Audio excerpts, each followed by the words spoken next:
ହ୍ୟୁମାନ ଭାଇ ଆଜି ବି ମନେ ପଡ଼ୁଛନ୍ତି।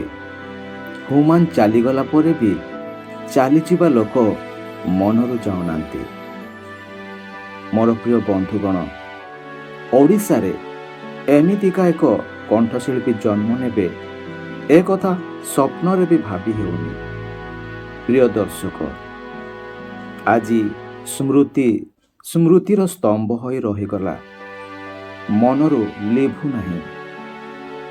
ଆସୁଥିବା ଲୋକ, ମୋର ପ୍ରିୟ ବନ୍ଧୁଗଣ, ଭୁଲି ଯାଇ ହେଉଛି, କିନ୍ତୁ ଚାଲିଯିବା ଲୋକ ତଥାପି ମନରେ ଘାରି ହେଉଛି। ହ୍ୟୁମାନ କାହିଁକି ସମସ୍ତଙ୍କ ହୃଦୟରେ ବସା ବାନ୍ଧିଲେ? ନିଜ ସ୍ତ୍ରୀଙ୍କୁ ମଧ୍ୟ କେତେ ସୁନ୍ଦର ଭାବରେ ଗୀତଟି ସେ ଶିଖାଉଛନ୍ତି, କେମିତି ଗାଇବାକୁ ହୁଏ ଷ୍ଟୁଡ଼ିଓରେ। Thank you. ମନେ ପଡ଼ୁଛି, ହେଲେ କିଛି ଉପାୟ ନାହିଁ ଭୁଲିବା ପାଇଁ।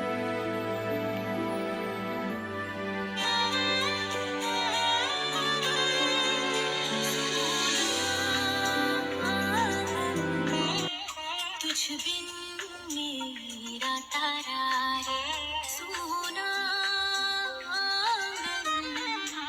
तुझ बिन